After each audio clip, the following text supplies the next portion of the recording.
Faço tudo por ele, até mato. Bobo é aquele do homem que confia no homem.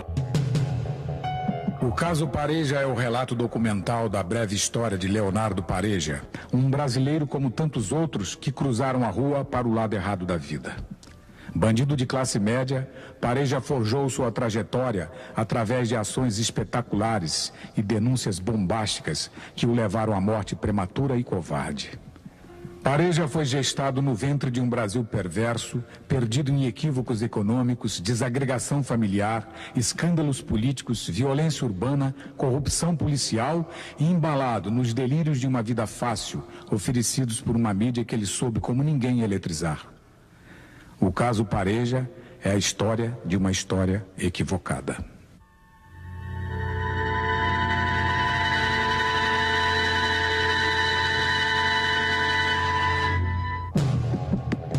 Eu era um verdadeiro mimado pelo meu pai. O perigo é o que me faz viver. Ninguém fala porra nenhuma! Todo mundo quer dar tiro, porra! Vamos lá! Um bandido até pé de chinelo. Desce! Desce, Cris! Desce, Cris! Eu agora me eduquei dessa maneira e não tem como você deseducar. Acabou.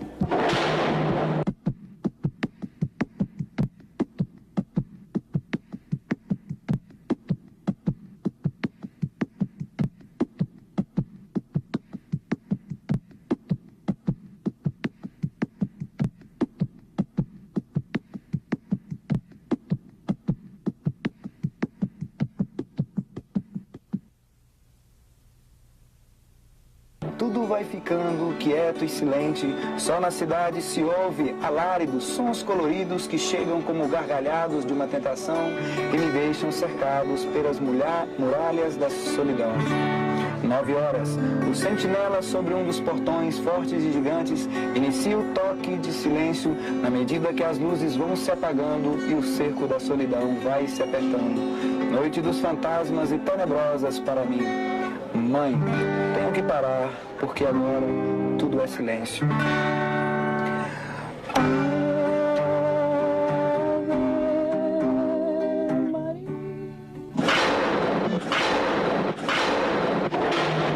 O Léo, quando criança, era um menino normal, muito ativo. Era um menino brincalhão, brincava com todo mundo. Cheio de saúde, vigor. O que eu posso lembrar da minha infância é indo para a escola de motorista, até os 9 anos de idade. Era ter todo o brinquedo de loja que eu queria. Ninguém suspeitava nada dele. Adotado ainda bebê, para ser o filho que Luzia Rodrigues dos Santos não podia ter, Leonardo Pareja teve infância generosa, de menino bem cuidado e para quem nada falta. A mãe, uma ex-garçonete que vivera um conto de fadas, ao ser pedida em casamento por um cliente mais velho, o empresário Pedro Pareja, fazia questão de oferecer sempre o melhor a Leonardo, que cresceu tendo acesso a bons colégios e passando férias no exterior, que estudava línguas e aprendia música, que competia em esportes e tinha fascínio por computador. Eu comecei a pegar bicicleta e fazer coisas mais loucas, mais radicais. Foi quando eu comecei a desafiar as autoridades, foi quando eu comecei a desafiar a polícia, foi quando eu comecei a desafiar meu síndico. Começa tudo pelo síndico, né, do prédio. Ele fazia quietinho, sabe? Era o que eles falavam que não era pra fazer, eu fazia. Eu pegava a bicicleta, saía às madrugadas, quebrava retrovisor de carro. Zoava, gritava, pinchava, fazia um monzetelo. Batia. Tinha que bater, tinha que corrigir, né? Tinha tudo, tudo que eu queria, fazia o que eu queria, brigava com quem eu queria, com a família, com parente, com todo mundo.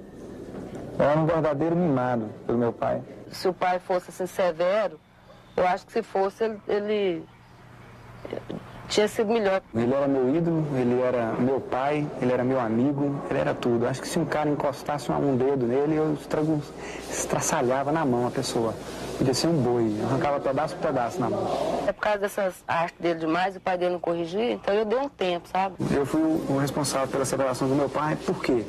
Porque eu via certos problemas acontecendo. Apesar de eu ter 10, 11 anos, mas eu vi os problemas acontecendo no casal, eu via certas coisas erradas e provoquei até um certo ponto a separação. Eu pedi uma decisão entre as pessoas, ou vai ou racha. É esse negócio do meu marido já estar de idade, falta de entrosamento, sabe? Os problemas era mais a minha mãe, muito nova, gostava de sair para as festas, abandonava o lar, afinal, traía meu pai, né? E isso eu não gostava de forma alguma. Eu tinha ódio. Eu queria muito ter filho. E aí teve problema, não podia ter filho. Eu gostava demais de criança e adotei. Quando as crianças falavam, você é adotado, que eles choravam, sabe? Ele nunca tocou no assunto de verdade, sabe? Então eu também não gosto de falar, não. Mas a vida abastada dos Pareja começou a dar sinais de que não iria durar muito. Investimentos mal planejados, aplicações financeiras infelizes e, de repente, a família se deparou com uma nova e dura realidade: a falência. Fui para a periferia. Foi quando eu comecei a ter o envolvimento do crime. Foi quando eu comecei a ver de perto drogas, assaltantes, ladrões, coisas roubadas. Eu comecei a ver a marginalidade mais de perto.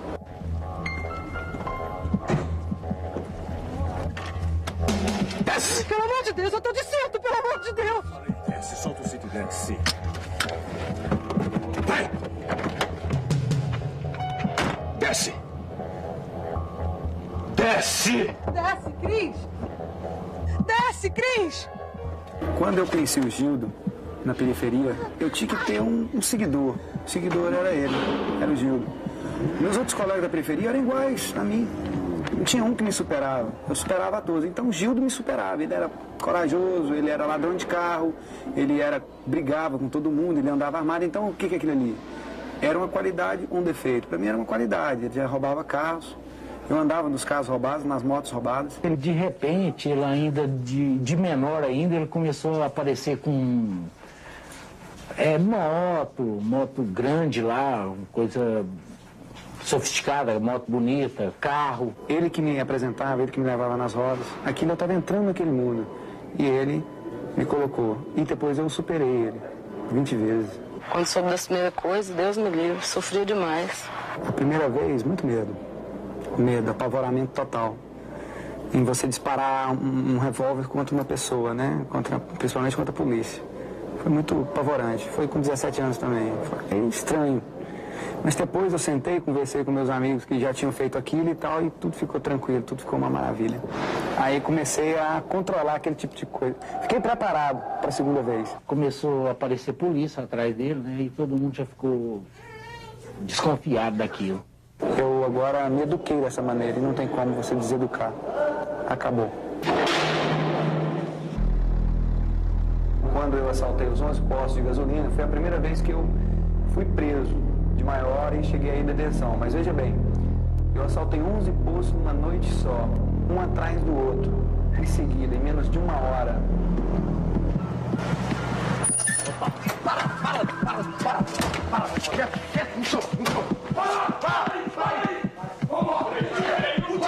Cadê o dinheiro? Cadê o dinheiro, porra? Deita, porra, deita!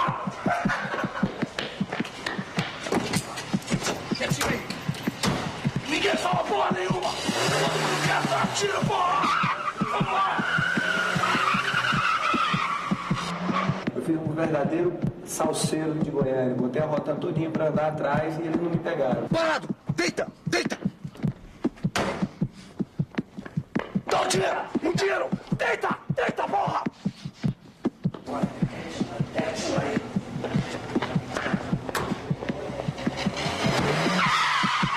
Me pegaram 4 dias depois, informado por um serviço reservado à Polícia Militar, que é a P2, e que me pegou. A escalada de Leonardo Pareja no mundo do crime foi rápida. O menino mimado, que gostava de brincar de contestar a tudo e a todos, tinha um novo desafio que o fascinava: transformar-se em bandido mito, inteligente e invencível. Eu uso documentações falsas. Eu nunca posso me usar. Eu tenho que representar 24 horas por dia um outro personagem. A diferença de um filme, de uma novela, é que eu tenho que representar e não posso falhar. Aí é rápido demais, né, o cara, né? Ele põe pra ver mesmo. Eu tenho que interpretar até o fim. Machuca a vítima também, né? Se eu sou realmente perigoso, se eu ajo com agressão física. Desconheço qualquer crime praticado qualquer violência praticada pelo Pareja contra suas vítimas. Por favor, licença do seu carro, eu vou roubar ele agora. Você não assalta ninguém falando desse tipo. Então você tem que falar, saia daí, rapaz, desce daí que é um assalto, desce logo. E aí ele desce, metendo a máquina na cara, engatilhando, rodando o tambor. Ele desce, mas nunca usei de agressão física numa pessoa. Nós dois é bom assaltante na rua, assalta demais. Nós fizemos mais de 30 assaltos, né, dentro de 25 dias que eu fiquei junto. Sempre firme, nunca deixar de ser firme, quieto, parado, né? Não mexe, cabeça no chão, mas sem usar, sem agredir moralmente a pessoa. O Leonardo Pareja é uma pessoa que é capaz de falar dos seus delitos, dos seus erros, né? Mas essas palavras são meras abstrações, porque, na verdade, ele não sente menor culpa ou remorso daquilo que ele faz. Ele é capaz de atos como matar sem sentir culpa, né? Ele não matou porque não era conveniente, porque não teve uma situação de pressão para que ele chegasse a esse ponto. E porque ele pensava que, não matando, ele teria uma imagem melhor. Quer dizer, o desejo dele estava a serviço dele mesmo o tempo inteiro. Ele não estava preocupado com o outro, ou com a sociedade, ou com as pessoas. Quando ele falava das vítimas dele, para mim, ele estava dizendo que as vítimas nunca eram agredidas fisicamente, mas ele não considerava uma agressão o fato dele botar um revólver na cabeça de uma pessoa. E a gente sabe que isso é uma violência muito grande. Eu sou humano com quem é humano e sou cruel com quem é cruel. Em Minas Gerais e Tuiutaba, houve um assalto, onde eu entrei dentro de uma casa e as vítimas começaram a gritar, pelo amor de Deus e tal, aquela coisa. O que eu fiz? Eu peguei um violão durante o assalto e comecei a tocar. Falei, não, peraí, fica calmo, eu vou tocar. Eu pedi pro Charles desativar o alarme mais o dono do carro e fiquei tocando violão para as 3 meninas que estavam gritando. Nenhuma carta pra lembrar, nenhum anjo pra me ajudar. Será que você me esqueceu? Eu não sei, eu preciso só saber. Nenhuma carta pra lembrar, nenhum anjo pra mim. Aí a gente zoando as meninas olhando assim, eu pipoca comendo e eu lá tocando violão. E a arma em cima da estante. Larguei o violão do lado, peguei a minha pistola e o que aconteceu? Peguei minha pistola e cheguei. Quando eu vi, a polícia estava cercando e dando tiro no Charles, e o Charles rendendo o tiroteio. Eu entrei dentro do Santana, já tinha desativado o alarme, saí trocando tiro, metendo bala na polícia, já mudei a minha feição totalmente. Eu estava uma pessoa carismática com as minhas vítimas, humanas, e agora já mudei para cruel junto com a polícia. Se for preciso matar quem precisa, eu mato.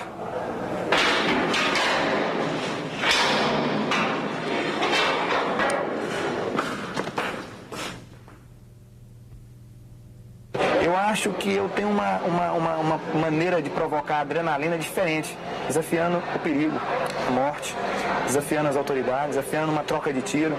Eu não penso 2 vezes em peitar uma barreira da polícia militar ou da polícia civil, porque ali sim está a adrenalina que eu preciso, ali está o que eu quero de verdade, o que eu quero sentir nas veias. E a droga, além de acabar com o seu corpo físico, acaba com o seu corpo mental.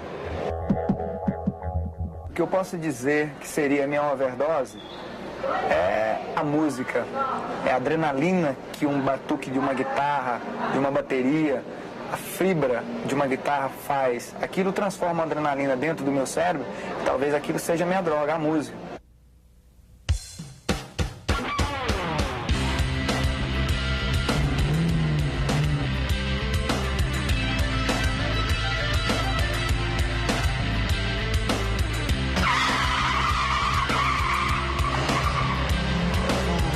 O que eu posso sentir quando eu estou ouvindo uma música dentro de um carro é um poder absoluto de comando e de coragem. Ali eu assumo o personagem de qualquer situação de ação. Eu assumo e me transformo. No momento que eu saí daquele loco de música, aí sim, parece que joga um balde de água fria.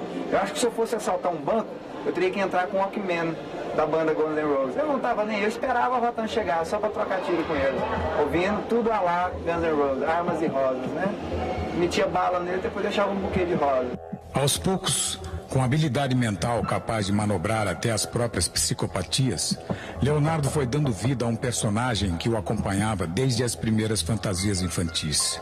Começava a tomar forma o mito do bandido de bons modos, inteligência acima da média e que, mais do que tudo, deveria ser respeitado pelos comparsas de crime por ter caráter. Olha, para ser bandido, para ser um bom malandro, você tem que ter caráter. Aí a pessoa se pergunta, porra, mas vagabundo não tem caráter? Tem. O caráter do vagabundo, do malandro, é o caráter de não acaguetar, o cagueta, o safado, sem vergonha. O caráter de dar a palavra e cumpri-la. O caráter de ser homem na hora de apuro junto aos seus companheiros dentro de presídio. Esse é o caráter da malandragem, do bandido.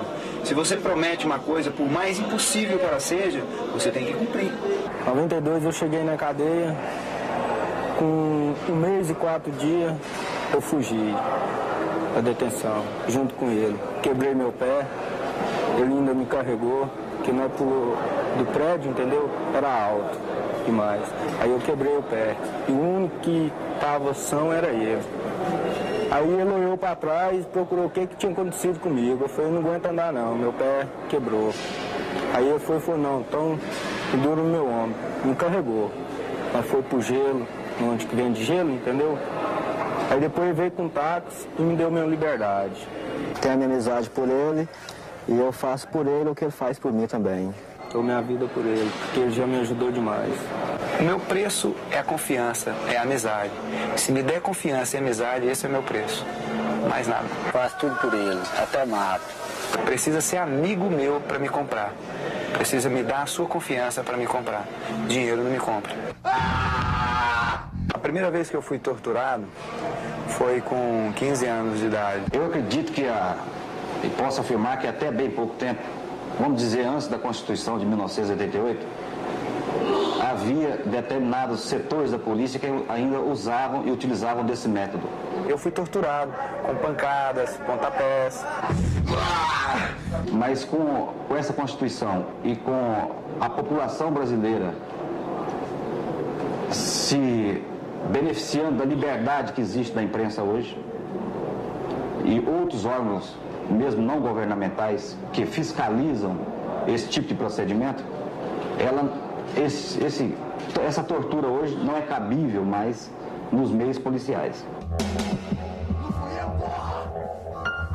A preocupação de Pareja em manter a imagem de bandido leal aos seus colegas de crime acabou levando-o a Belém do Pará, onde foi levantar fundos para libertar um amigo de prisão.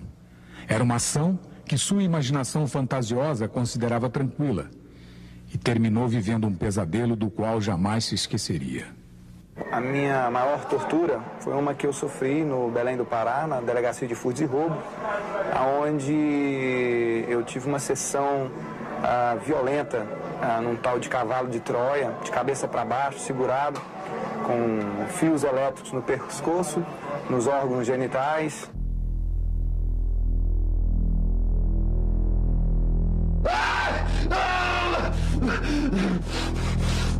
E porrada até mandar parar.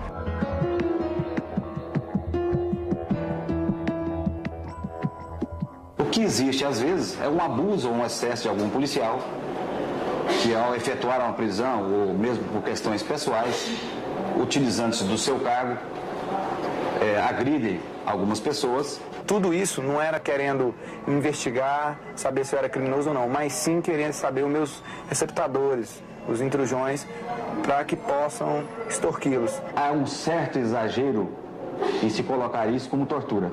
A Polícia Civil, que eu tenho reclamado dela, é porque é o seguinte, eles é muito caceteiro demais, eles espancam a gente demais.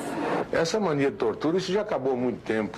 Não existe tortura coisíssima nenhuma. Foi quase em 2 dias eu defecando sangue, vomitando e quase imóvel um dia inteiro dentro da cela. Isso não existe. Não existe. Traz revolta na gente, entendeu? Só revolta. Polícia tortura com várias finalidades. Primeira, fazer uma investigação mais rápida. Essa prática tão abominável, que era de extorquir confissão mediante violência, ela, graças a Deus, está totalmente debelada.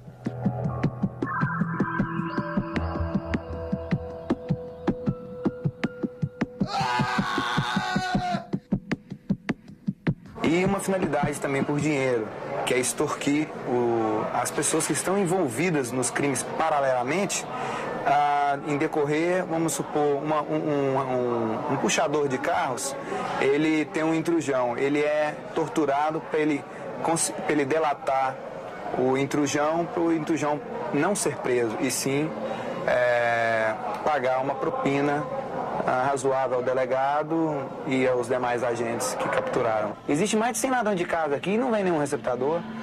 Você vê, os ladrões vêm, mas o receptador não, porque eles têm. E é lógico que eu nunca vou entregar os meus também. Isso aí é cravado. Quando eu cheguei na prisão lá do Belém do Pará, eu fui preso agora, fugitivo aqui do presídio, e eu entrei para a ala de ladrões de carros. Então, o que aconteceu? O Sérgio, o qual eu conheci lá, que estava preso por roubo de carro e latrocínio, falou o seguinte: olha, aqui você tem que aguentar a pemba, tem que ser macho, porque aqui eles rebentam pra caramba. E a gente não curte ser vergonha aqui, não. Primeiro eles torturam o cara para saber se dá para fazer o acerto ou não. Se o cara aguentar o pau, arrebentar ele e tal, ele não denunciar o que ele quer, aí eles fazem um acerto porque eles estão livres de negócio. Eles tinham um departamento lá de digitais e computador sofisticado.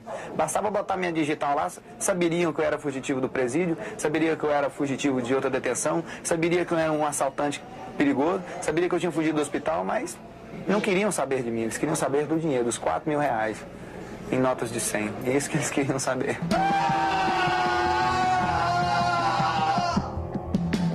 A invasão do presídio de Anápolis.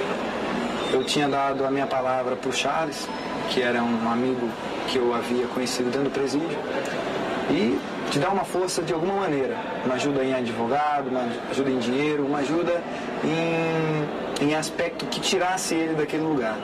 Tudo começou, eu tinha um documento falso, né, Divino Pinheiro de Albuquerque, e entrei dentro desse presídio com esse, aliás, não foi com o Divino Pinheiro de Albuquerque não, foi com o Nixon Rodrigues de Faria. No momento que eu entreguei o documento pro sargento da guarda, ali não tinha falha. Se eu falhasse, eu estava preso.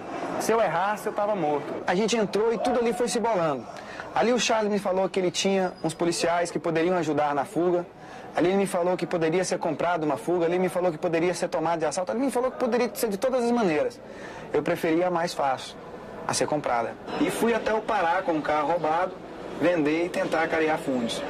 Mas esse mesmo policial que estava fazendo essa estratégia comigo, ele me denunciou aos policiais da Força de Roubo do Pará.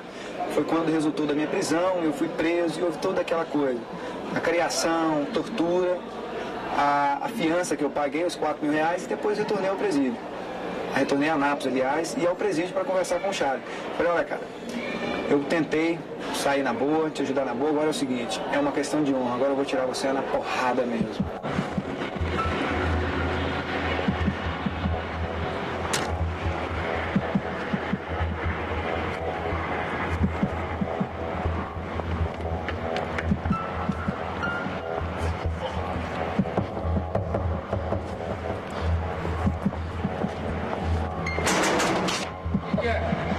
Eu vim trazer uma sacola pro Charles. Será que você pode entregar para mim?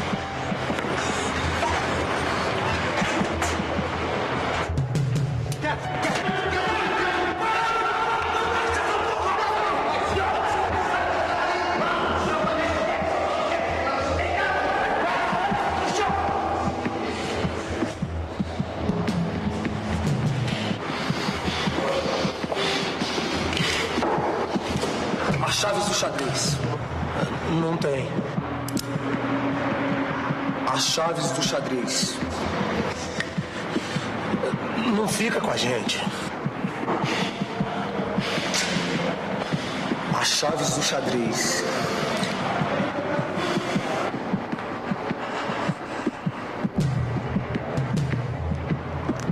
sargento. Aonde está o sargento? É, por aqui, calma, calma. Calma, calma, calma. Até aqui, depois da merda.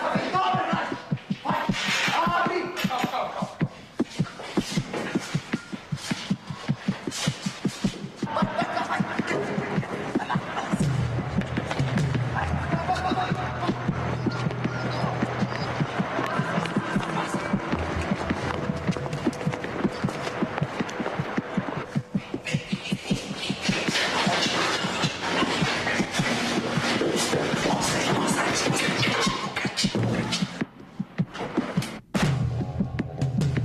Quando eu invadi o presídio de Anápolis e o sargento reagiu, a primeira intenção era matá-lo, alvejá-lo na cabeça. Eu tinha pontaria para isso, eu preferi acertá-lo na perna. Mas se fosse necessário, eu daria quantos tiros fosse na cabeça. Atrás de sua fala mansa e de seu sorriso estudado, Leonardo Pareja escondia uma velha fixação, uma antiga personagem de seus sonhos, com a qual apostou todas as fichas e perdeu: a morte. Acho que se não fosse o perigo, eu estava morto. Porque acho que eu não existia se não fosse o perigo. Porque o perigo é o que me faz viver. Quando eu perdi meu pai, em 92, final de 92, aí sim, eu achei que estava tudo acabado para mim. Aí eu comecei a rasgar o verbo, eu comecei a criar situações mais desesperadoras, situações mais perigosas. Aí, para mim, a vida já não tinha mais sentido. Foi por isso, talvez, que eu perdi o medo facilmente da morte.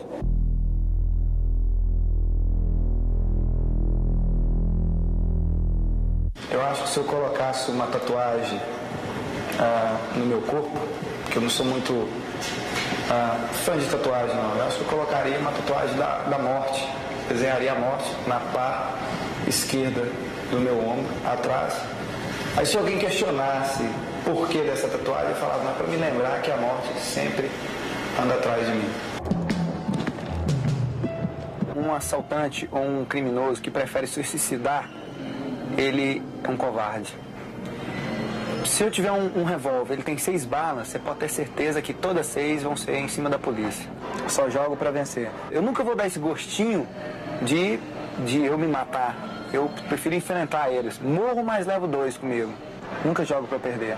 Medo? O que é o medo? De morrer? Medo de morrer eu não tenho, então tenho medo. É como diz aquele velho ditado, a morte está na esquina. Anda no meio do mato que você não acha esquina. Então você não acha a morte. Leonardo Pareja nunca se contentou com pouco.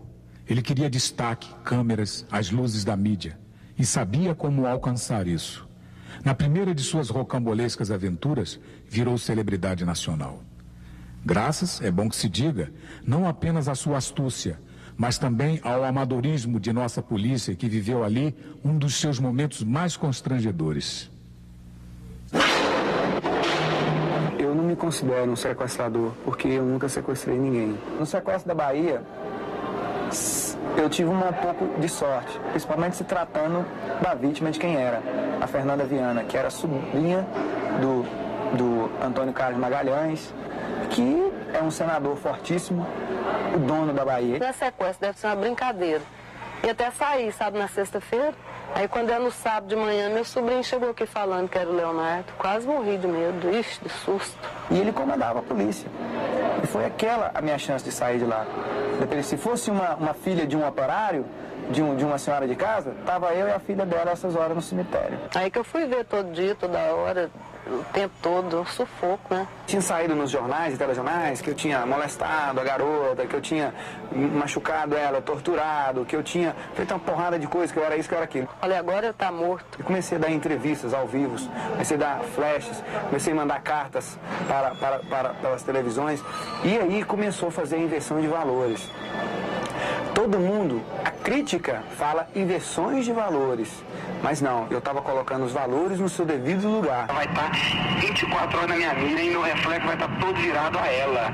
Eu não vou apontar arma para ninguém, vai ser apontado somente para a cabeça dela. Se tentarem alguma gracinha, quem vai apertar o gatilho vão ser vocês. Colocando o verdadeiro valor da polícia, que são ladrões, corruptos, torturadores. Eu fiquei conhecendo o Leonardo, ouvi falar pela primeira vez no seu nome, após 20 e tantos anos combatendo o crime no meu estado, por ocasião daquela fuga bem-sucedida lá na Bahia? A minha ideia nunca foi sequestrar ninguém. Por ocasião daquela tentativa de sequestro. Eu nunca quis me envolver no sequestro justamente para fugir do crimes hediondos. Eu comecei a aprender como lidar com a mídia. Quando eu provocava a polícia falando que ia vir em Goiânia, eu poderia não vir, mas eu telefonava para a rádio, desafiava a polícia e ia. Eu cumpria com o que eu falava para a mídia. Em uma das duas oportunidades que nós encontramos o Pareja, em condições de prendê-lo, ele mandou nos avisar. O mérito é da investigação da Polícia de Goiás. Saía a versão da polícia, eu entrava nas rádios e dava a minha versão. As duas fugas que ele empreendeu, que logrou ludibriar a Polícia Goiânia, ele contou com o fator sorte. A imprensa foi moldando a critério dela e eu fui moldando ao meu critério. E se formou Leonardo Pareja. As denúncias de Leonardo Pareja sempre envolveram um ponto polêmico quanto ao papel das instituições no Brasil, a corrupção policial. Ela é inteligente demais, porque ela anda com crachá para roubar, ela anda com um passaporte livre para assalto, extorsão, sequestro, tudo. Eles são inteligentíssimos, né? Porque eles roubam e são impunes. A polícia, eles têm um clã, uma máfia. Na verdade, os intocáveis não é mais o Al Capone e a sua gangue, são eles. Os intocáveis é a Polícia Civil. Aqui na Polícia Civil, os casos de desvio de conduta na nossa administração, como nas anteriores, são combatidos rigorosamente. Os chefes desses intocáveis é conhecido como Hitler Mussolini. Olha o nome do homem, diretor-geral da Polícia Civil. Acho que corrupção, de forma generalizada, existe em todo o setor da vida pública brasileira e na iniciativa privada. E Abdul Seba, nome de água, aqueles torturadores, carrasco mesmo. Onde é que não existe corrupção? Abdul Seba, ele é um deputado federal, delegado, um dos maiores matadores do estado de Goiás. E o Hitler Mussolini é o que abafa todo esse tipo de escândalo da Polícia Civil. Isso foi uma aberração, inclusive dita pelo Pareja, numa mal-assinada entrevista dada lá no 7 BPM. Essas pessoas manobram a Polícia Civil da maneira que eles quiserem. Assaltos, encobrem policiais corruptos, policiais assassinos. Ele foi induzido a dizer aquilo. Desconheço totalmente. Isso aí nós nunca cobertamos absolutamente nada. Falando que havia corrupção na Polícia Civil. Corrupta. A Polícia Civil é corrupta, né? E quem acobertava essa corrupção era a cúpula da Polícia Civil. O Abdul Seba, com o seu jeitinho, anda lado a lado com o governador Marguerite Vilela. Cobertar não tem jeito. Em primeiro lugar, eu não sou corregedor de polícia. Eu não sou secretário de segurança. Eu dava assistência e cobertura aos policiais que trabalhavam comigo, mas dentro do direito e da lei. Isso mais foi uma busca, que é uma constante dele, de auto-se promover. E a espécie humana e a Polícia Civil. Saíram de transferência da Metropolitana para cá de prisão provisória 2 assaltantes e um estrupador. O carro foi interceptado e mortos, todos 2 assaltantes. Mentira. Isso foi a polícia, foi uma armação da Polícia Civil. Nós sempre trabalhamos como delegado, graças a Deus, um delegado policial de linha de frente. E começou a ser divulgado na televisão.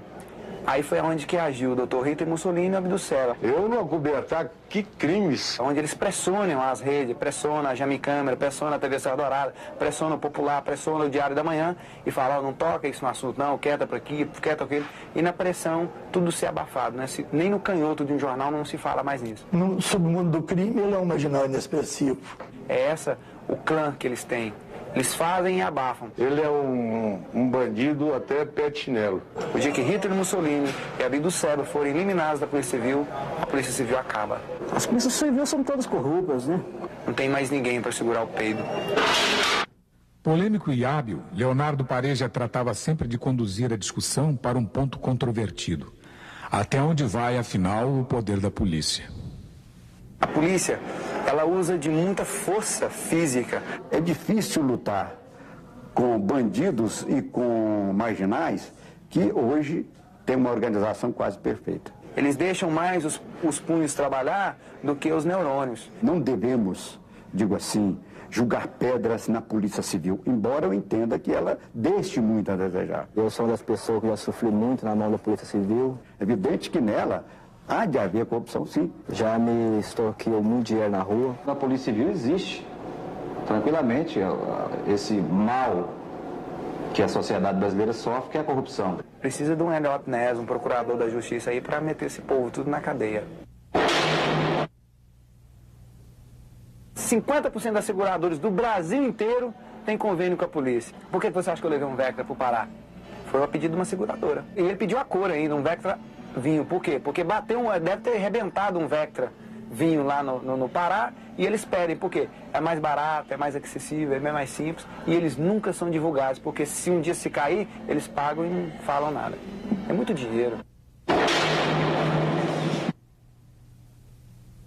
Os deputadores podem dizer que eles comandam a polícia, por isso que eles nunca vão presos. São 480 homens aqui no CEPAG, me dá um receptador aqui dentro. Nenhum. A Polícia Civil, no momento, ela está com um salário péssimo, o efetivo péssimo. Porque a gente também não pode deixar de dizer que existem policiais civis honestos. Um escrivão, né?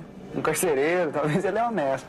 É perigoso você desmoralizar uma entidade como a Polícia Civil. Hoje dentro do presídio existem pessoas mais inocentes do que os próprios que trabalham na polícia. Antes de você criticar, você tem que ver os serviços prestados dessa entidade. A gente assalta e ainda é assaltante. Eles assaltam e é polícia.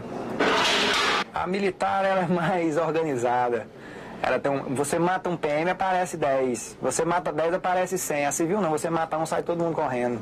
Quanto à Polícia Militar, eu acho que ela já tem uma organização melhor. Olha o exemplo. Em Tutaba, eu venho de uma perseguição de Tutaba a Tapaciguara. A gente passa a primeira barreira, bala, 3x4, tiroteio, vidro quebrado.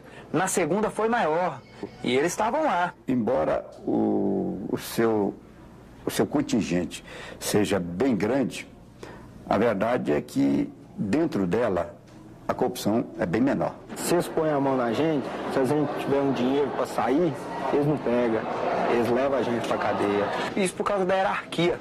Eu prefiro um confronto com a Polícia Civil do que com a militar. Eu estava no sequestro na Bahia. Durante a perseguição, eu saí no Monza 2.0, MPFI, que é rápido, principalmente quando é álcool. Mas, ao contrário, eles estavam em carros muito mais rápidos do que eu. Condições de trabalho, não tem condições, não temos viatura. Isso é uma mentira, porque todos os carros eram importados e roubados de vítimas, que aí eles pegavam e eles camuflam os carros nos pátios das delegacias. E o que acontece? Quando precisam, eles vão lá e usam, mas nunca informam o dono. Não tem armamentos. Para pegar um rapaz com uma 765, eles usavam metralhadoras 9mm, FAUs, AR-15s, só pistola de última geração e não conseguiram. É porque eles não têm peito. Depois veio dar desculpinha, não tinha carro, eu tava de carroça, tava de Mangaré, eu tava correndo a pé. Se eles não tinham carro, eu tava correndo a pé.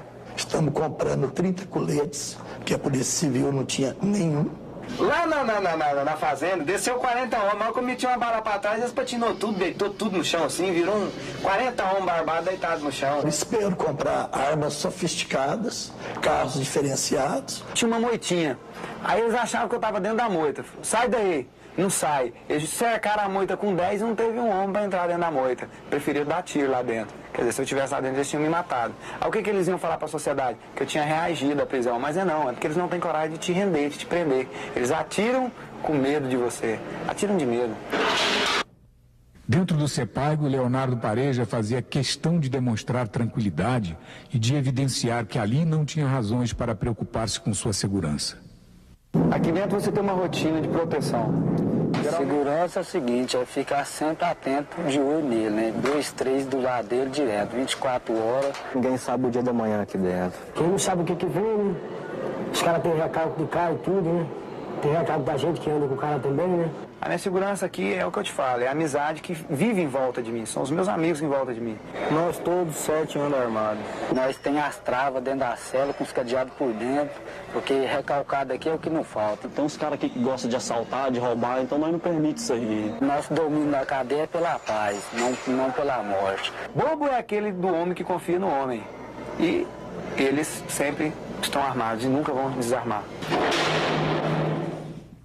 No dia 15 de março de 1991, o coronel Nicola Limonge Filho assumiu a direção do CEPAG. Durante os 5 anos e 15 dias que permaneceu como diretor, Limonge foi duramente criticado por sua administração. Em 1995, envolveu-se em sérias trocas de acusações com o então juiz da 4ª Vara Criminal, Isaac Stenka Neto. O clima tenso no presídio se agravou. A situação era insustentável.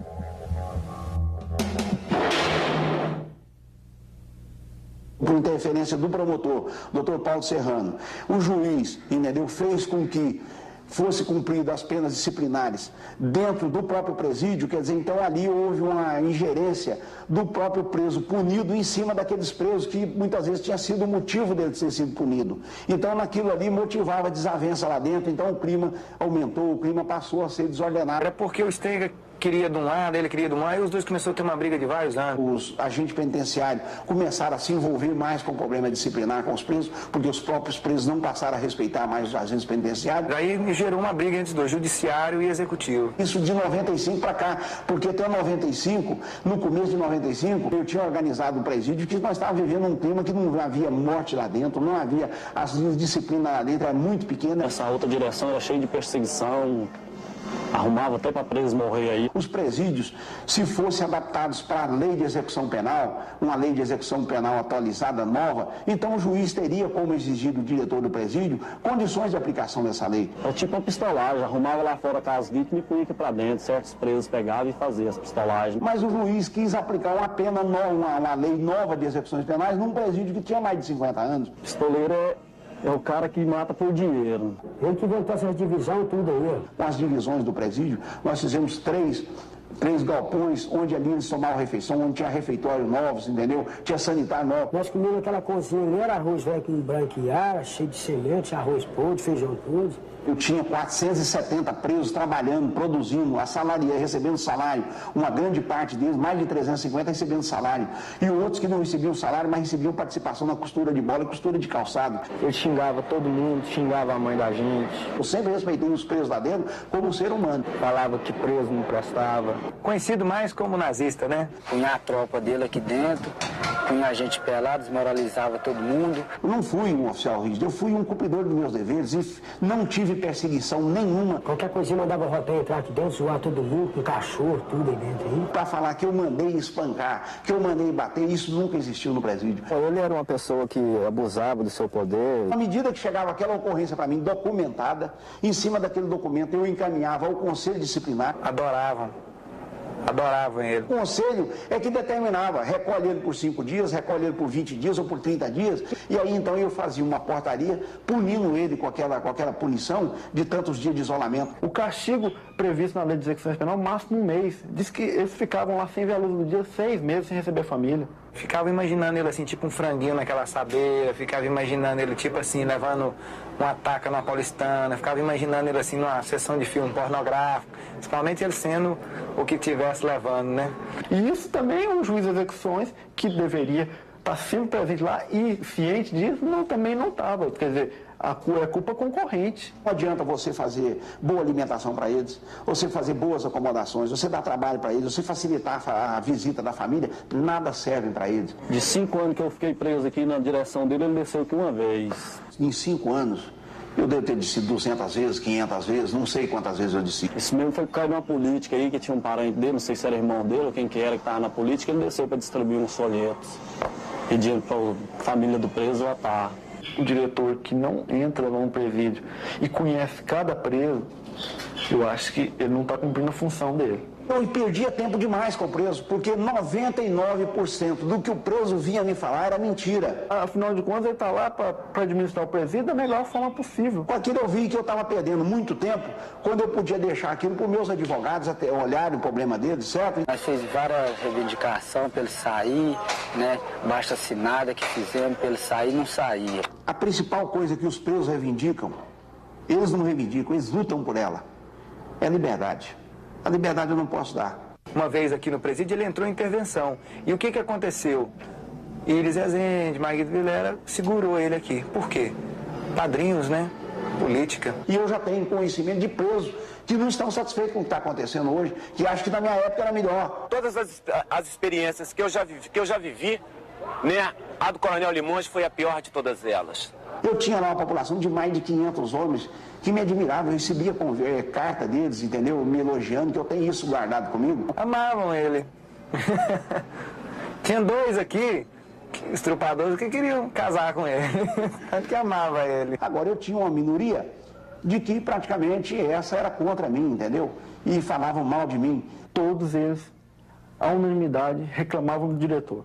Do primeiro dia que eu entrei no presídio até o último dia, minha conduta foi uma só. O Stenka denunciou várias atrocidades do diretor da penitenciária e o que estava acontecendo aqui dentro. Um se mostrava completamente revoltado com o outro. Essa animosidade de parte a parte, com certeza, contribuiu efetivamente para a rebelião do Sepaico. Se montou uma comissão para vir ao presídio verificar as condições. O juiz das execuções, Dr. Stenka, que era obrigado a frequentar o presídio, digo assim, quase que mensalmente, ou até quinzenalmente, ou até mais, passou praticamente 5 a 6 meses sem ir lá.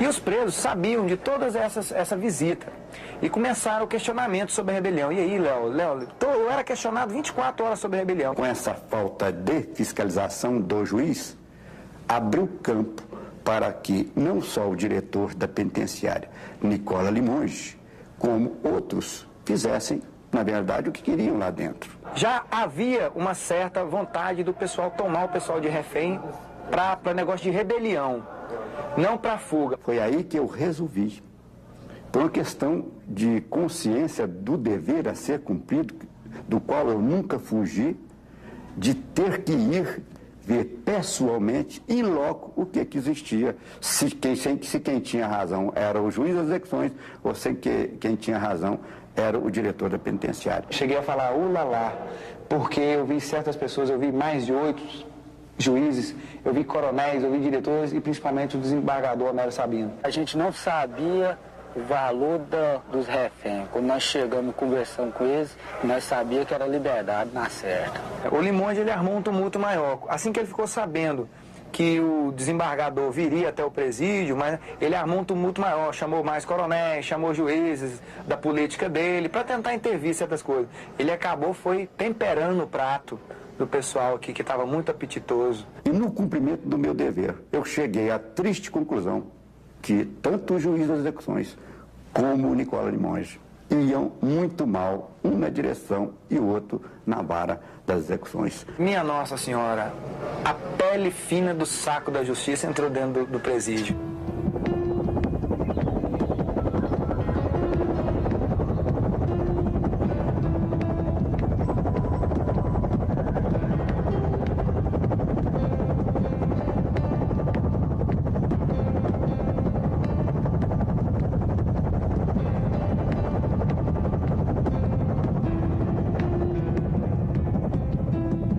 De março de 1996.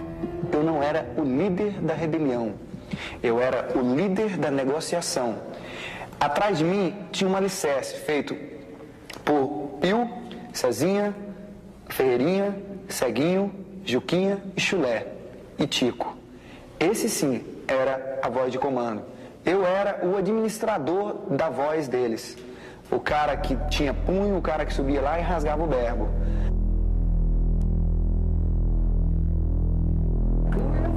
Senão todo mundo andava armado, tudo quebrado na cadeia, fogo para tudo quanto é lado. Foi possível notar que aquilo era uma rebelião desde os primeiros momentos. Todo mundo se olhava, tinha uma faca na mão, um facão, um machado. Eram momentos de suprema agonia. O que tinha de homem correndo, com um pau na mão, chucho na mão. Eu mesmo eu peguei o machado naquela cozinha ali. Sai correndo e de repente você vê aquele monte de presidiário com um pedaço de pau na mão, que lá é um baque muito grande. Eu estava no meu castigo, eu estava cumprindo o castigo da minha fuga. E da tentativa de fuga, né? Quando houve o bote, liderado pelo Onei Severino, que é o Chulé, e pelo Eduardinho Rodrigues Siqueira, que é o Juquinha. Eu e o Chulé, nós armamos lá, e o Ceguinho, eram 9 elementos. Nós armamos e estouramos o regular, passando aqui, logo os meninos daqui estouramos aqui, mas nós já estávamos aí na 310, né? Eles chegaram a cerrar as celas e aquilo ali ficou só no pontinho de empurrar. Na hora que nós ficamos num ponto estratégico, alguém do semiaberto fez o sinal, aí eles fecharam sobre nós. Nós estávamos lá dentro, naquela confusão ainda, e eles lembraram de mandar buscar o Pareja. E o Pareja teve dificuldade de sair daquela cela dele, porque se for quebrar o cadeado, era um cadeado reforçado. Estourou a rebelião, as alas B e C estavam abertas, não estavam fechadas, eles só fecharam a A. Os presos foram acurralados quando eles vieram visitar a 310, os reféns, né, as autoridades. Na véspera eu tinha discutido com o capitão e pedido a ele que intercedesse junto ao comando do 8º Batalhão, que era o batalhão que era nosso subordinado, que reforçasse o nosso efetivo. Não foi feito e o capitão não me comunicou. Toda a administração sabia que o CEPAGO ele era bem armado, principalmente de estiletes, e tinha acontecido algumas semanas atrás a apreensão de uma automática na mão de um preso.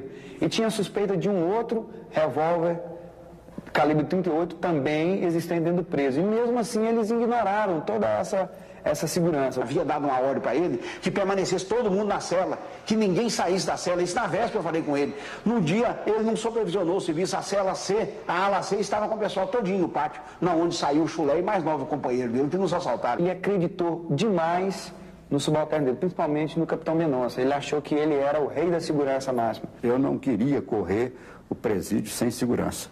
Perguntei a ele se havia segurança, ele disse que havia. Então aí ele começou a me levar pela penitenciária dentro. Antes de começar a visita, deveria ter a segurança normal, completa, né? Com várias autoridades, militares, policiais civis, e não foi feito isso.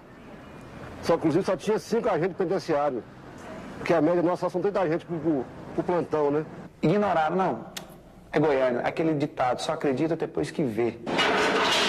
Quando nós fomos assaltados, a polícia saiu correndo, porque era um efetivo muito pequeno, saiu correndo. A única arma que nós temos lá, que os agentes têm, são os cacetetes. Inclusive o capitão saiu correndo com um revólver na mão, não viu a cerca de arame farpado, peitou com a cerca de arame farpado, caiu no chão, levantou e saiu correndo. Sem nenhuma arma de fogo. É proibido entrar no presídio com arma de fogo. Uma parte foi excesso de confiança minha no meu imediato, que era o chefe de segurança, o capitão, entendeu? Que era o meu chefe de segurança e era o comandante da companhia que pertencia ao CEPAGO. A segurança é fundamental. Se tivesse um plano de segurança treinado e houvesse um nível de profissionalização mais aguçado por parte do chefe da segurança na época, aquilo não teria ocorrido. A Polícia Militar, essa corporação que eu estimo, que eu passei 30 anos dentro dela, quer dizer, falhou comigo.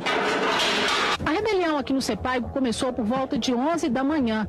Os presos aproveitaram a presença de um grupo de autoridades que estava lá dentro para iniciar o movimento. Juízes, promotores, o secretário de Segurança Pública e o presidente do Tribunal de Justiça do Estado vieram ao CEPAGO participar de um projeto de justiça itinerante e acabaram se tornando reféns dos presos. No início, eram cerca de 20 pessoas. Alguns reféns foram liberados, entre elas o chefe de segurança do presídio, que foi ferido no pescoço por um preso. Ao todo, o CEPAGO tem cerca de 800 detentos, mas nem todos estão participando da rebelião.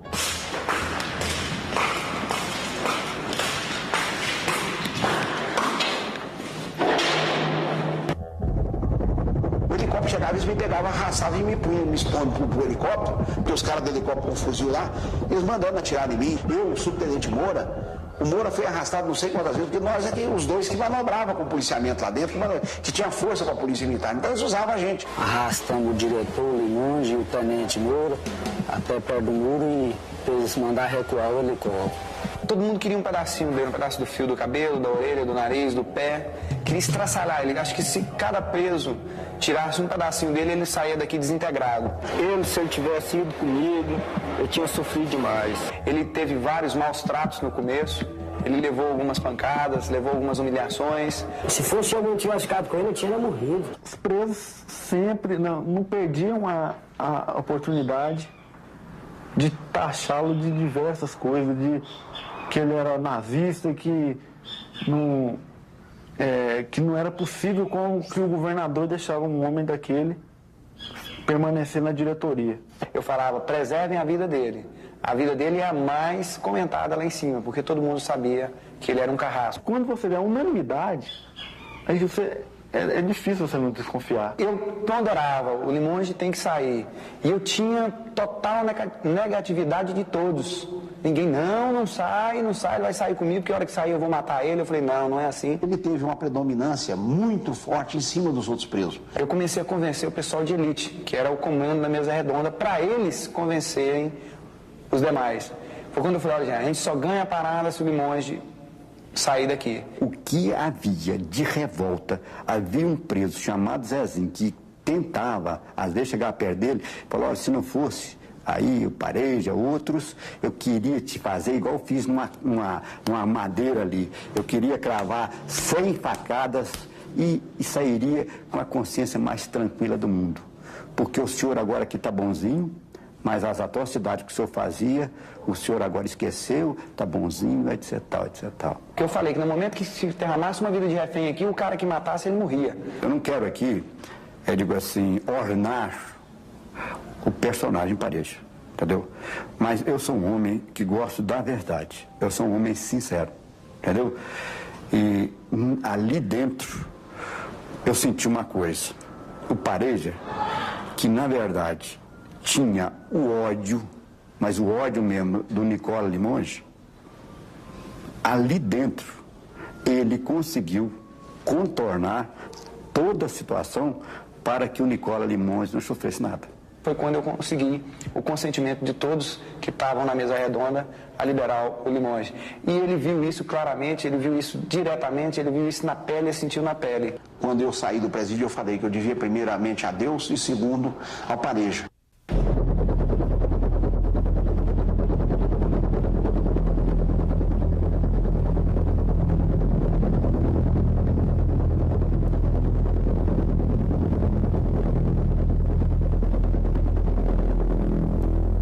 Essa aqui é a famosa 310 do dia da rebelião.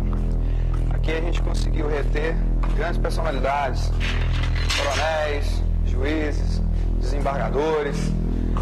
É um lugar de alta segurança e quase inviolável, principalmente nas nossas circunstâncias. Aqui tinha um pessoal que ficava de frente, era a elite de frente de guarda do dia da rebelião. A maioria do pessoal armado ficava nessa posição. Aqui existia um botijão de gás e aqui era a ala mais de segurança máxima, onde tinha outro portão e outra escolta e outro botijão de gás. Aqui era o banheiro comunitário, onde coronéis, juízes, todo mundo tomava banho, inclusive os presos. Banho era difícil ali, até para homem era constrangedor. Aqui era uma cela de refém, onde ficava o juiz Luísio, Zacarias, alguns motoristas e o chefe da cela, que era o Ceguinho, e na nossa cela, a cela 7. Aqui era a cozinha, onde tinha o nosso chefe, que era o Pamilondas, que comandava a cozinha e tudo o que a gente comia dia a dia. Arroz, feijão e macarrão, quando podia.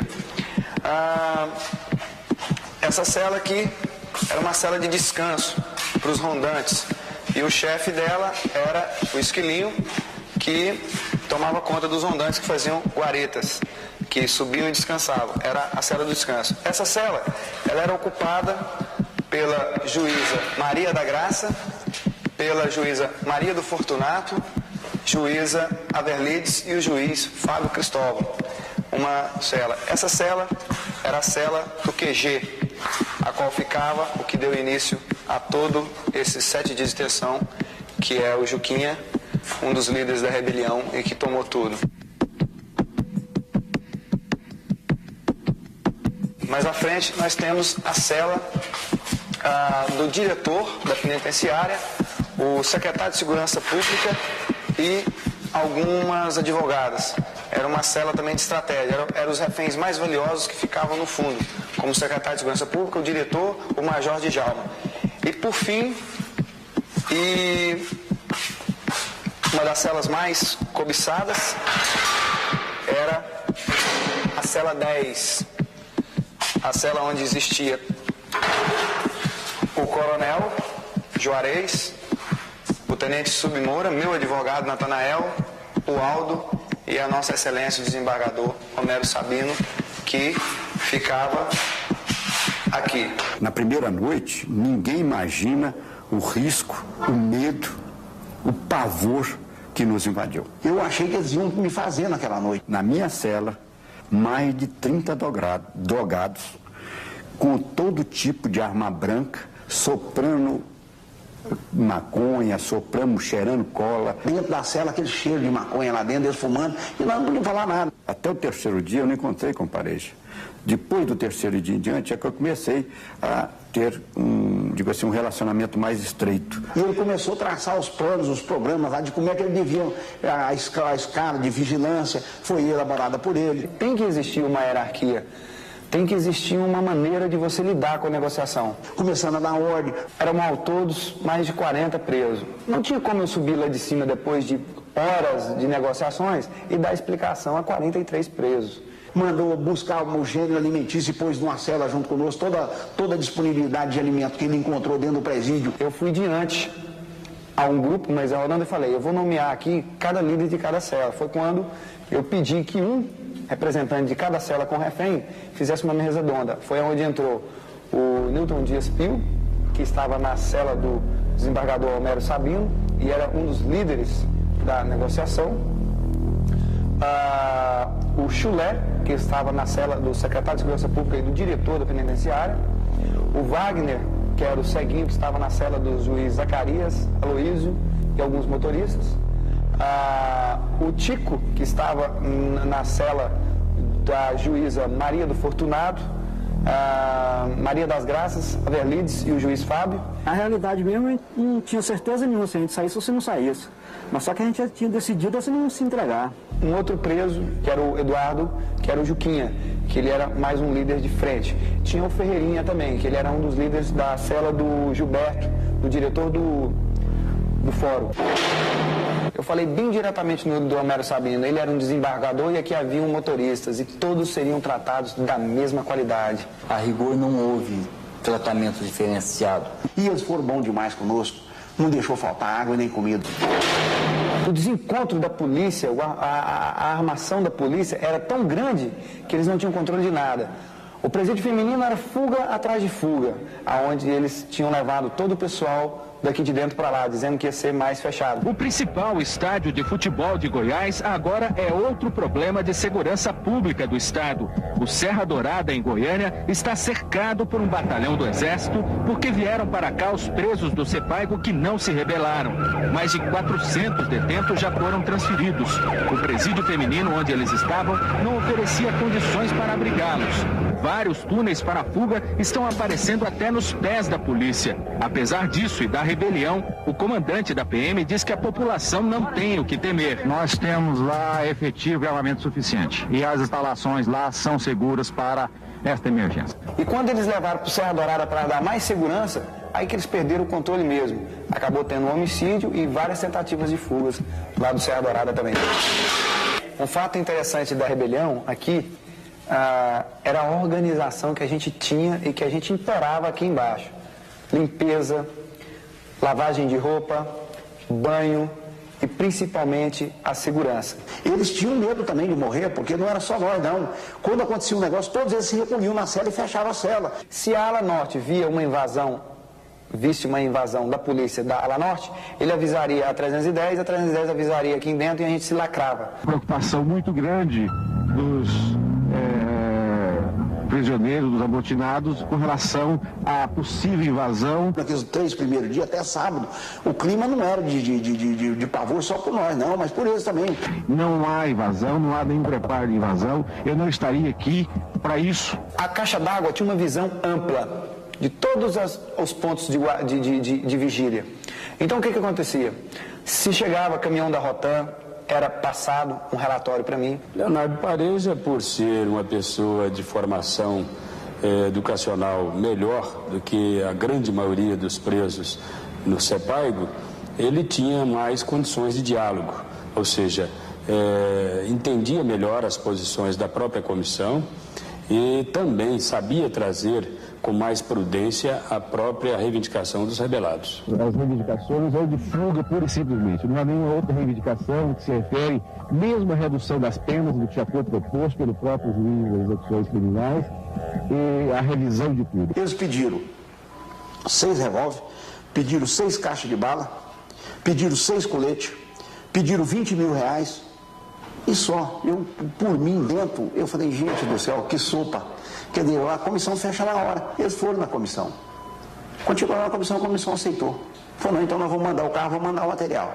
Aí, quando passa mais tarde um pouco, o Pareja vem e falou, Coronel, tudo fechado, o senhor vai sair, o senhor vai ser o primeiro a sair. Por que é que eles exigiram que, sem a libertação do Nicola Limoges, no meu modo de entender, um dos responsáveis por tudo que aconteceu, no mínimo culpa grave, tivesse sido negociado? O Coronel Limoges era dos reféns o mais visado pelos amotinados.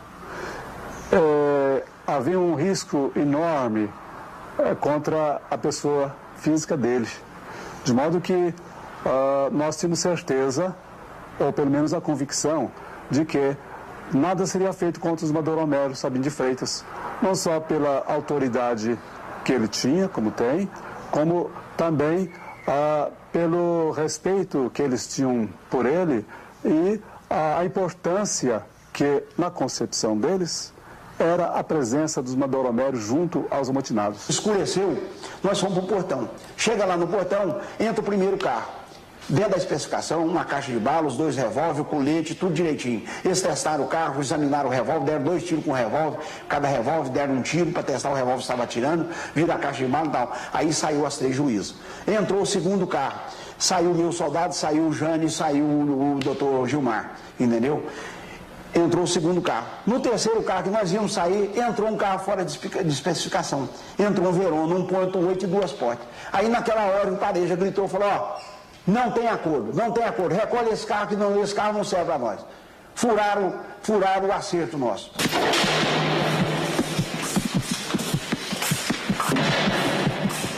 Eles se armaram com 4 revólver, com 2 caixas de bala, 100 tiros, armaram com 2 coletes e 2 carros ficaram lá dentro, um Tempra e um Santana. A polícia do lado de fora tinha metralhadora, fuzil, escopeta, tínhamos e dispunhamos, se precisasse, helicóptero, bombas. Numa situação de confronto, eles perderiam a parada, logicamente, em 2 minutos. E quantas vezes eles chegaram com um revólver na cabeça nossa, naquela noite, até 1h da manhã, entendeu? Me pôr no revólver na cabeça, aqui, ó, Coronel, você não vai sair dessa não, nós vamos te matar e jogar lá dentro no portão da guarda lá, para eles poderem brincar com nós, aprender a brincar com nós. Quando eu subi para cima da caixa d'água, outra coisa interessante, eu pedi com o Veriano, que era um da Rebelião, falei, Veriano, traz um violão para mim, olha só, eu subi 15 metros de altura com um violão e uma bandeira, eu falei, vamos botar a bandeira aqui. E qual a comunicação que eu queria passar em cima da caixa d'água? Eu tocando um violão e uma bandeira do Brasil estendida, que ali tinham brasileiros não presos e todo mundo tinha sentimento, porque quem gosta de tocar um violão, ele tem sentimento, ele tem carinho, ele gosta de se expressar.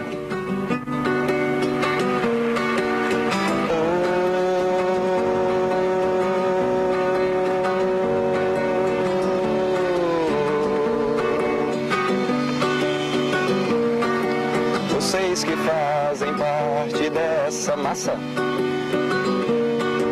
que passam nos projetos do futuro. Leonardo Pareja e outros líderes até tocaram violão ao lado da bandeira brasileira. E dá muito mais do que esse. E ter que demonstrar sua coragem. A margem do que possa parecer. 400 eventos já foram transferidos. E ver que toda essa engrenagem das pessoas que continuam com os amotinados já sentem a ferrugem. Os reféns foram liberados, entre elas o chefe de segurança.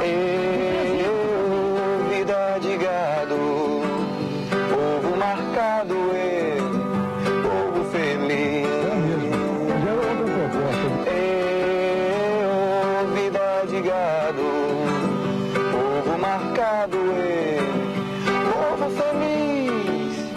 Eram patriotas que estavam estavam dentro de uma rebelião, gritando por liberdade. Mas não só a liberdade do muro, a liberdade de vida, de ser humano dentro de um presídio. Para descontrair, eu cantei uma música do Zé Ramalho, então foi isso que eu tentei passar. Naqueles momentos, ele tranquilizava. Ora, veja bem, se ele está tocando violão, conversando com a gente, era, naquela altura, o líder da rebelião, né? Então eu dizia para ele, olha, você também está muito intransigente lá nas negociações. Às vezes ele falava, agora só negocia amanhã às 8 horas. Volta a negociar, Pareja, volta a negociar com eles, que se Deus quiser o trem vai dar certo, rapaz. Você já viu que uma parte já foi atingida, por um carro lá deu esse problema, o defeito só foi o carro, senão tinha acontecido tudo normal. Mauri Carioca também foi um pombo correio, como eu disse. Ele ia e vinha com boas notícias. E o Pareja falou, então de tarde nós vamos lá. Então o que aconteceu? Quando foi dar lá para as 2h30, 3 horas da tarde, o Pareja chegou em mim e falou, Coronel, vamos lá, tá aqui essa relação, olha essa relação aqui, se vocês vão atender essa relação. Você vai entregar essa relação para a comissão. E é peso atender. O Ângelo, que era o responsável pela negociação, ele acha que ele estava todo sob comando, a imprensa, aquela coisa. Eu queria ver até onde eu poderia testar ele no que ele tinha comando. Eu sabia que ele não tinha comando de porra nenhuma. Ele era um pau mandado da comissão de negociação. Então, o que acontece? A maneira que eu fiz foi analisar o muro, uma coisa, eu falei, a imprensa está toda ali do lado de fora, já sei o que eu vou fazer. Me levaram lá para conversar com a comissão. Os primeiros a levar o muro foi o secretário de Segurança Pública e o coronel Juarez. Todos os dois foram exemplar, honraram a sua patente de coronel e falaram com fibra e caráter de homem.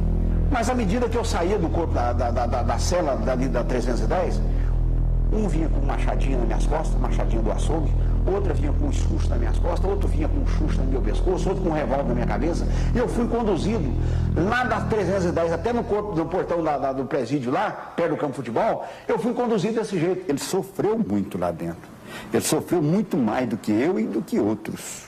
Mas aquele palanque de denúncias e de apelos não estava funcionando. Foi quando, acho que na segunda-feira, eu resolvi colocar o auge, o estrelato mesmo, que era o coronel Limonge. Pareja punha o revólver na minha cara aqui pro lado de lá, punha pra cá, punha lá e tal. Teve uma hora que ele chegou o revólver em mim e tal, que eu senti o revólver em mim, e aí de repente eu vi que ele pegou, quando eles pararam de conversar, de falar, aí ele pegou o revólver, pôs no ouvido e falou, ó, eu não tenho medo de morrer não, você está pensando que ia morrer? Eles pôs me apontando aqui, eu não tenho medo de morrer não, porque se eu morrer, morre o coronel aqui agora e morre todo mundo lá dentro.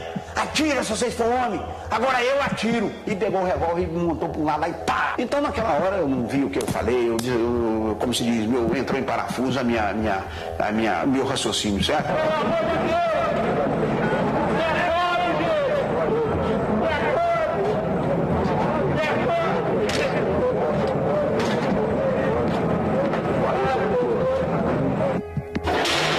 Ele chorou no muro.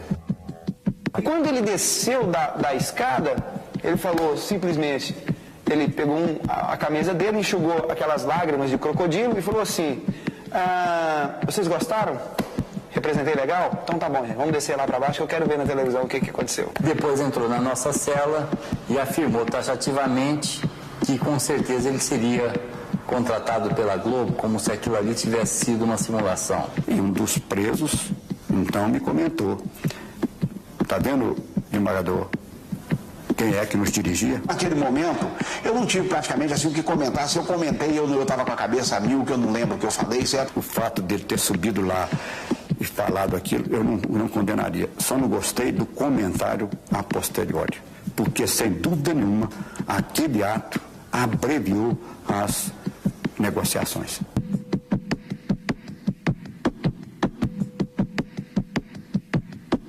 No começo da tarde de hoje, um dos reféns foi libertado. O advogado de Leonardo Pareja, Natanael de Lima Lacerda, foi o portador deste bilhete com as novas reivindicações. Os presos agora pedem mais 9 metralhadoras, 9 pistolas, muita munição, coletes à prova de bala para 25 pessoas, mais dinheiro, telefones celulares, escolheram carros possantes e querem até dar uma entrevista antes de fugir. O governador interferiu na comissão, que a comissão preservasse a minha vida, porque lá dentro o perigo, e todo mundo sabia disso, que o único que corria perigo de morte dentro do presídio era eu. Ele tinha que intermediar a discussão, tinha que estar saindo lá fora, voltando, e ser uma pessoa de confiança. Os presos deveriam respeitá-lo. Ele era um tremendo indisciplinado e gostava de colocar disciplina no presídio, né? Furava até a fila do banho, né?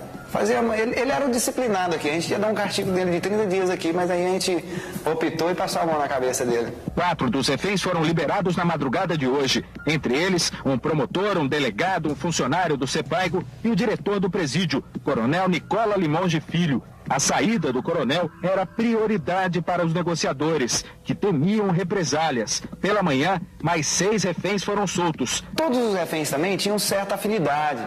Era como se diz aquela síndrome de Estocolmo. Eles já começavam a se adaptar com os próprios amotinados. Há uma gozação terrível quando se fala em síndrome de Estocolmo, mas a realidade é que ela existiu também no caso do CEPAIGO. Eles já tinham aprendido a confiar nos próprios grupos que estavam liderando a rebelião. Consegui conquistar a amizade de todos eles, mostrando que a minha vida e a de todos os reféns dependia da deles. Era o caso do Homero Sabino, ele já tinha inteira confiança. Chegou num ponto que eu tinha absoluta certeza, eu até assinei embaixo, eu e meu filho, para a comissão, para que ela, pelo amor de Deus, me deixasse sair em fuga com eles, porque eu tinha certeza que tanto eu e meu filho sairíamos ilesos de tudo isso aí. 8 carros, 6 reféns. Esse foi o momento terrível que nós vivemos. E eu falei, 2 carros vão ficar sem reféns. Como é que vai fazer? Eu falei pro meu pai falou, silêncio, não conversa, isso não é atribuição nossa. Eu já tinha feito acordo com aqueles que estavam me vigiando como refém, de que eu e meu filho sairíamos num só carro. Se o Homero Sabino saísse com o filho dele, então seriam 5 carros com reféns e 3 sem refém.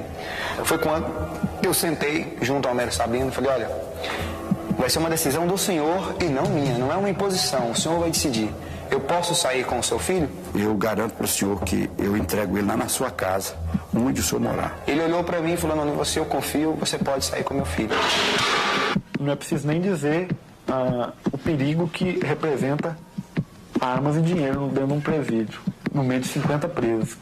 Coloquei todo mundo no pátio da 310 e comecei a descer a lista. Carros, reféns e ocupantes.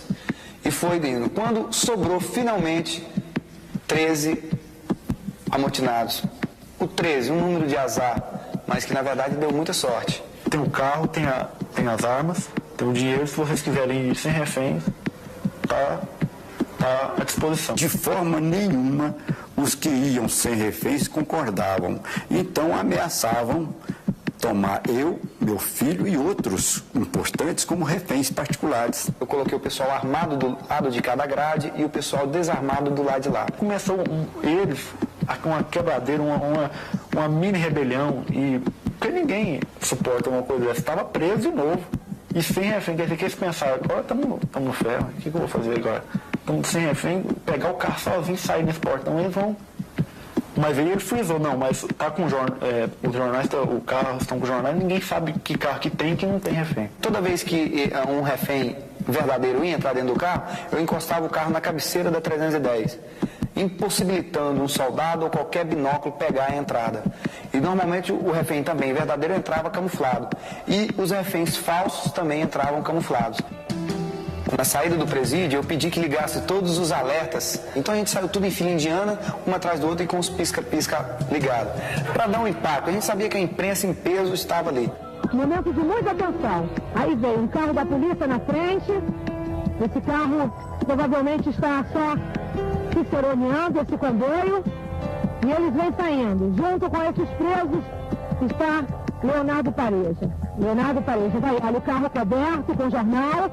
A gente vê ali, as pessoas estão aí dentro, algumas pessoas correndo, eles dão tchau, inclusive tem um motorista que já tchau aqui. Segundo a informação dos próprios presos, os motoristas seriam inclusive os reféns, mas eles põem a mão na frente, todos com jornais, cobrindo aí, olha, aí ó. Inexplicavelmente, Leonardo Pareja, sem a anuência dos outros presos, começou a passear na cidade. Quem dirigia, chamava-se Morcegão, Reginaldo, me parece, ele não pegava numa direção há 5 anos. Esse cara tem 5 anos que não sai, deixa eu mostrar para eles como é que tá Goiânia agora. Deixamos de chocar pela frente porque os caminhões saíam para a lateral enquanto eles saíam como se ninguém viesse de encontro. Eu parei o carro, conheci no shopping da cidade, o Capelas, desci, comprei 3 cervejas, 3 refrigerantes, fui reconhecido pelo garçom. Pior ainda foi quando nós chegamos lá perto de Brasília. E nós jamais esperávamos que uma barreira policial estivesse ali, porque, por parte da comissão, foi dito que teríamos 10 horas para a fuga. Esse compromisso era único e exclusivo da Polícia de Goiás. Eu sou presidente do Tribunal de Justiça, eu estou com 3 revólveres, um na cabeça e 2 na barriga, eu sou refém. Vocês têm que respeitar a minha vida, entendeu? Nós estamos dentro do horário. Vocês têm que aceitar este acordo que foi assinado com a Polícia Goiana. A resposta era sempre essa: não há acordo. Aqui em Brasília o negócio é para valer. O governo mandou que fosse para atirar. A gente pegou a saída de Porangatu em direção ao estado de Tocantins. E a polícia começou a tirar. A polícia tirou nos pneus e não conseguia furar os pneus. Então, o que estava ao meu lado com o revólver na minha barriga mandou para o motorista que avançasse sobre a polícia. Comprei 2 fitas, comprei uma fita de lentas, de Samba Brasil. O que é que eu vou fazer com essa tal liberdade? Se estou na solidão pensando em você, eu pisei na bola, eu andei errado, e a gente andando no meio da estrada. Eles colocaram um carro-tanque na frente, foi quando nós batemos. Tocantins, Talismã, a gente passou a barreira, quando a gente foi passar a segunda, aquele esquema todo montado, fuzil, metralhadora, carabina, eu falei, e aí? Vocês que sabem, vai ou não vai? Antes deles responder se ia, a pipoca já comeu. Eu vi que eles tinham perdido um pouco da força, abaixei os 2 revólveres e com eles segurei no chão. A polícia então logo chegou e em poucos minutos já prendeu todos eles. Deu um rodopeio, o carro rodou e eu já entrei de novo e o tiro de fuzil comeu no motor, avariando a parte hidráulica do carro. O responsável é o comandante. E quem era o comandante? Não é nem o da polícia militar. O comandante era o próprio governador. E, na verdade, ele disse, mas o senhor está livre. Estou livre, mas graças a Deus, não ao senhor. Passei a outra barreira onde levamos mais um tiro de fuzil, só que pegou também a parte do motor e indo, sempre em direção, voltando a Porangatu. Foi quando eles falaram, não, a gente não vai não, está cercado na frente. Eu falei, então vocês descem. Pagou caro, porque logo depois apareceu outro carro de detentos e um carro na frente com aquela pobre moça e com aquele pobre rapaz que acabaram sendo mortos por tiros da polícia.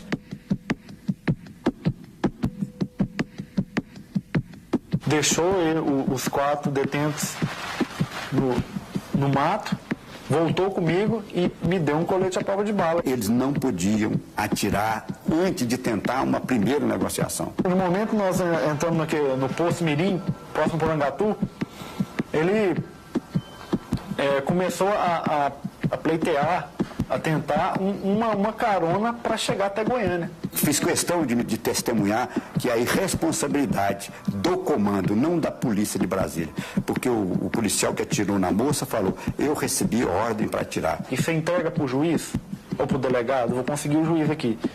Fomos para dentro do bar lá e eu com a arma em punho. No momento que eu consegui o contato aqui, começou a polícia chegar, carro da polícia e rodear. Ele falou, devolva a arma aqui, só para me garantir aqui, pegou a arma e pôs aqui assim, ó. Ele falou que se entrega aqui só se vier o juiz. Pro delegado ele não vai entregar. Isso aqui é para matar vocês, isso aqui não é para machucar ele não. Disse, frisou bem, porque estava perigoso ter tiro, porque estava armando mira. O juiz de Porangatu chegou, eu preferi ir com o juiz de Porangatu. Só que na mão da polícia, nunca na minha vida eu vou me entregar. Só me entrego na mão de juiz ou alguém da justiça. Mas polícia só me pega morto.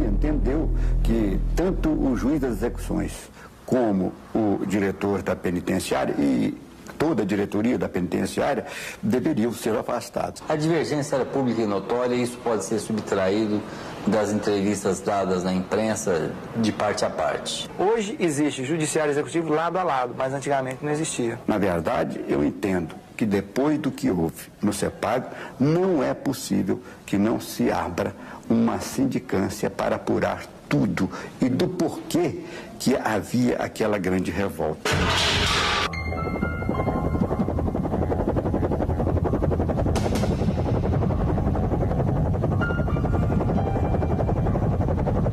Eu cheguei aqui com o lema de mudar o que tinha que ser mudado e fazer aquilo que tinha que ser feito, e assim estou aqui até hoje. O Coronel Vilmontes, que está fazendo um trabalho junto com o Judiciário, nós já fizemos um plano de ação em que entra que o Estado aderiu e entra imediatamente uma escola primária lá dentro. Essa aí tá melhor, dá mais atenção para os presos, o coronel desce direto aqui embaixo.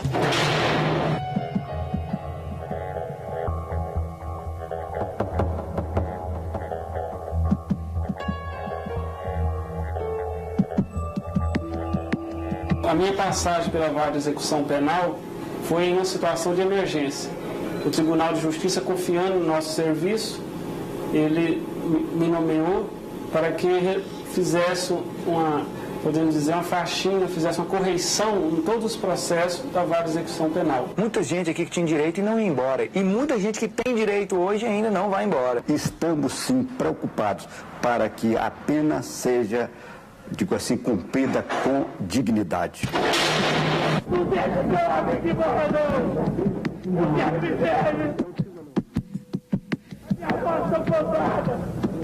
Valeu a pena a rebelião? Valeu para mostrar que tem que mudar. Se não mudar, pode ter certeza que vai acontecer outra rebelião. Em qualquer parte do Brasil, não sei lá. Eu acho que é um caso na página virada. É muito importante dizer que o Leonardo é uma pessoa que tem uma perturbação séria, né? Ele tem uma tensão com muitos temores subjetivos e que ele precisa, nessa atuação dele, descarregar essas tensões numa atitude, num desafio, numa ação, num assalto. Junto com isso tudo, o Leonardo tem um discurso muito articulado, né? Ele fala muito bem, ele pensa muito bem, ele é inteligente. E isso dá um poder a ele de coordenação muito grande. Ele não é à toa que ele liderou a rebelião, que ele é líder dos presos. Ele tem esse poder, realmente. A notícia que nós tínhamos é que ele corria risco de vida. E eu entendo que esse risco não está totalmente afastado. Ainda existe uma possibilidade, como todo presídio existe. Medo de morrer lá dentro não, mas é meio complicado. Nesse primeiro momento seria muito importante ele viver longe de outros criminosos. Pode acontecer um tumulto devido à minha volta por lá, porque vão estar presos que eu convenci a sair com poucos armamentos, vão estar lá dentro, então eles vão se revoltar contra mim. Ah, cara, a gente devia ter saído com uma metralhadora, você fez eu sair com um revólver, aí pode acontecer um tumulto. E o 7º Batalhão não era meu lugar, lá era um peixe fora d'água. Eu fiquei lá a pedido do meu advogado, Natanael, a pedido de muita gente, e porque estava uma certa tensão aqui no CEPAG mesmo, não só para mim, como para todos da rebelião. Ele, quando estava no 7º Batalhão, ele não estava tendo o que a lei de execuções penais estabelece. Lá eram bandidos mais sofisticados, eu não era bandido para estar lá não, eu era bandido para estar aqui. Outros presos recebiam visita normalmente, por que o Leonardo não recebia visita? Então estava havendo uma discriminação. As notícias que eu estava tendo aqui do pessoal do CEPAG, olha, aqui tá tranquilo, você pode vir que a gente resolve qualquer bronca sua. Então, dois caminhos eu observava. Um, fazer com que a lei de execução penal fosse efetivamente cumprida no 7º Batalhão, ou que ele fosse removido para outra dependência, que não o CEPAG. Tinha um certo cidadão que tinha um certo recalque comigo aqui, que era o Amaury Gomes de Oliveira, que é o Carioca, e o Chulé, o Onei Severino. Nunca existiu essa divergência. Isso aí foi só uma matéria de jornal, né? Repórteres e jornalistas sensacionalistas, tá, que tentaram deturpar o nosso relacionamento. Demorou resolver o problema. Que resolver o problema era eliminar o Chulé.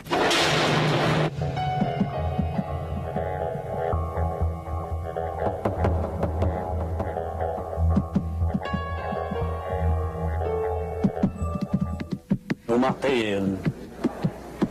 Foi que eu cheguei aqui, nós estávamos na DEIC junto. Cheguei lá na DEIC, ele já estava na DEIC, ele já começou uma conspiração comigo de lá. Que eles estavam falando que ia matar o Leonardo de lá, daí eu falando que não ia acontecer isso. Mas o Chulé não morreu por causa de mim.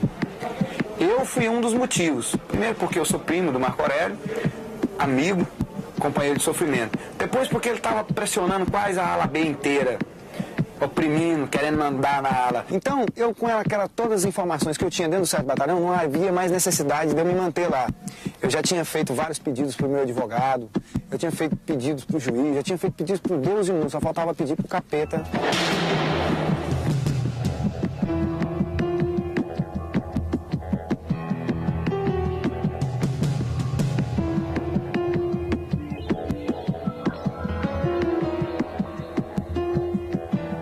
O último pedido foi pro capeta, porque eu botei fogo no colchão e na minha coxa, dentro da cela, travei a minha cela, fiz o maior estandar lá dentro, xinguei o oficial, discuti com o comandante do batalhão e disse que se eu não descesse pro Sepago, ia subir um cadáver toda noite, todo dia aqui do Sepago. Aqui é meu mundo, aqui é minha terra, aqui é o meu lugar. Pelo menos por enquanto. É aqui que eu tenho que viver. É aqui que eu sei lidar com tudo que eu aprendi até hoje no mundo do crime. É aqui que eu sei ter voz de comando, eu sei ouvir e eu sei dar ordens também. E o 7º Batalhão não era meu lugar. Então, cada qual no seu lugar. Aqui é o meu lugar.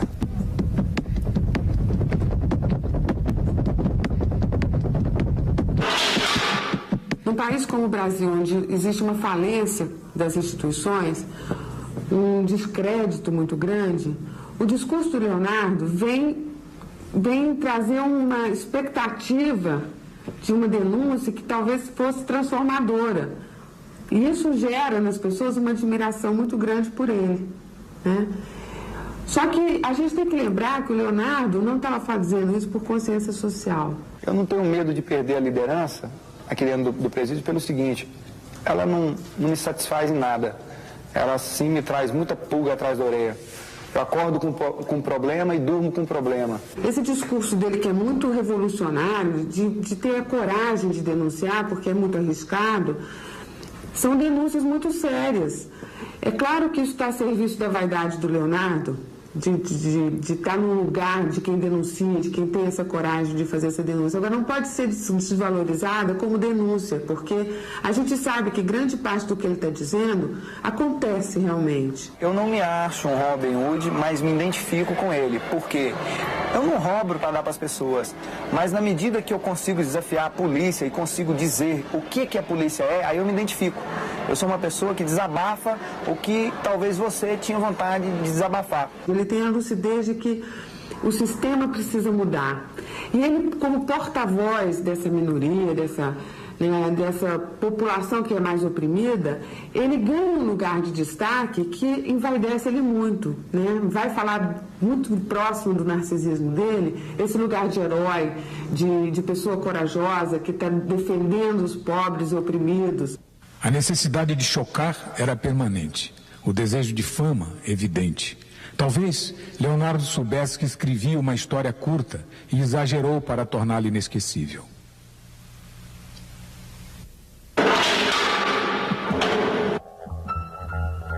No dia 9 de dezembro de 96, às 6h30 da manhã, Leonardo estava tomando café quando escutou os gritos, reconheceu a voz de Veriano e saiu correndo para tentar defender o amigo que estava sendo assassinado a facadas.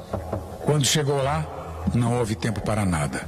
Foi fuzilado com 8 tiros por 5 companheiros de prisão, entre os quais Eduardinho, cuja lealdade jamais colocaram em dúvida. Faz tudo por ele, até mato. O Oripim disparou 3 tiros no peito dele, eu peguei a arma e disparei 4 tiros nele, na cabeça e nos peitos. Leonardo Pareja tombou morto na hora. Eu considerava demais, igual meu irmão, sabe? O cara me traiu, estava me usando como uma cobaia, queria que eu tomasse a cadeia de assalto. Eu não queria fazer isso mais. Sua vida bandida, polêmica e meteórica chegava ao fim e ganhava novamente todos os espaços da mídia.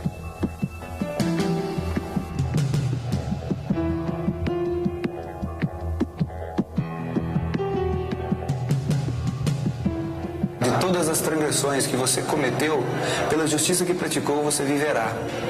Se você se converter de tudo que você fez e seguir o que é justo e reto, certamente viverá. O discurso do Leonardo é muito de falar daquilo que as pessoas querem ouvir, né? Ele fala, é conveniente que ele diga que ele não é agressivo, que ele é o bom bandido, mas ele me disse várias vezes que ele era muito mal quando ele precisava ser.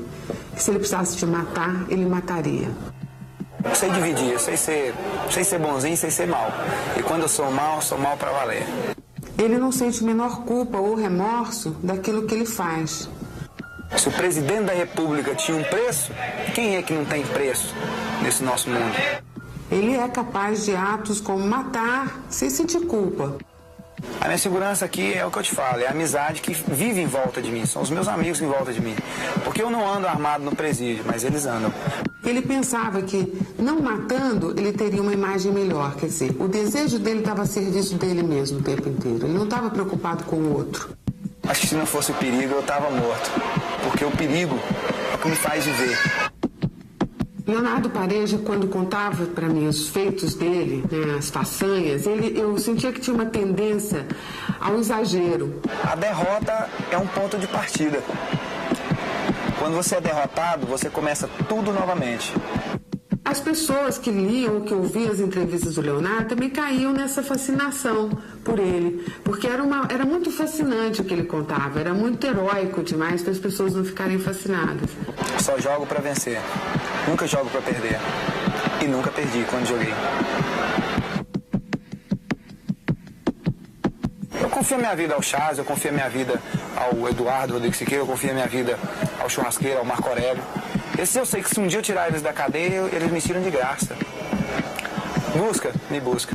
É muito importante a gente poder enxergar o Leonardo com a dimensão que ele tinha. Não como um herói, mas uma pessoa que estava ao seu próprio serviço, a serviço do seu próprio desejo. Bobo é aquele do homem que confia no homem.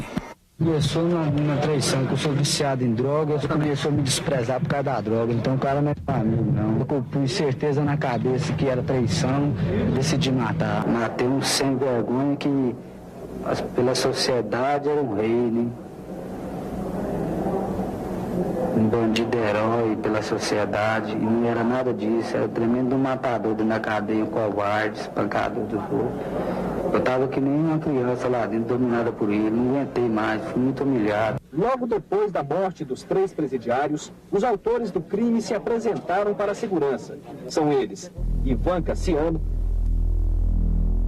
Eurípides Dutra, José Carlos dos Santos, Raimundo Pereira e Eduardo Rodrigues. Não estava planejada, não. Não, gente, não estava planejada, não. Qual foi o último contato que você teve com ele? Não sei não. Só não ficou sabendo quando? Estou sabendo agora, 1 hora atrás. Você falou com ele por último quando? Tem 15 dias. Então que não foi armada, amor? Não foi armada, não foi. Medo da morte, aquela sensação que todo mundo fala, morrer. Gente, a gente não vai ficar pra semente, não. Todo mundo vai morrer. Pior bandido é aquele que tem medo de morrer. Aquele que não mata é aquele que não tem medo de morrer. Procurar eu não procuro, é ela que anda atrás de mim, mas só que é como se diz, eu ando numa Williams e ela anda numa Ferrari, ela nunca me alcança. A morte está na esquina. Você não acha esquina, então você não acha a morte. Adoro brincar com o desafio. Desafiar a morte pra mim é uma brincadeira.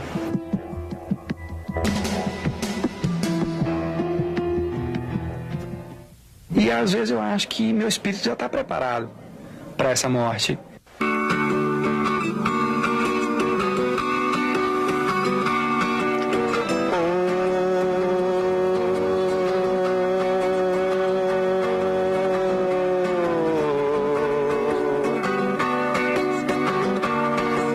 Vocês que fazem parte dessa massa,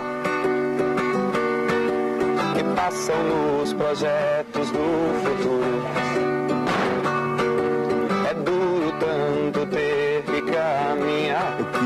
fazer igual eu fiz uma madeira ali. Eu queria cravar 100 facadas.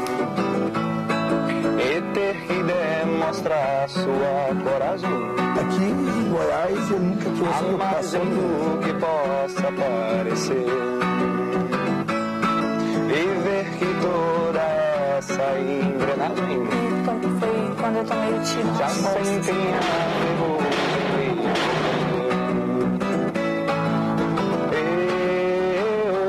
vida de gado, povo marcado e povo feliz. Vida de gado, povo marcado e povo feliz.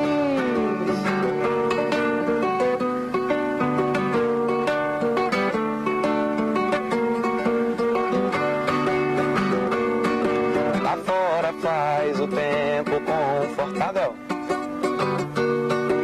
a vigilância cuida do normal. Os automóveis ouvem a notícia, os homens a publicam no jornal e correm através da madrugada. A única velhice que sobrou. Demoram-se na beira da estrada e passam a contar o que eu estou.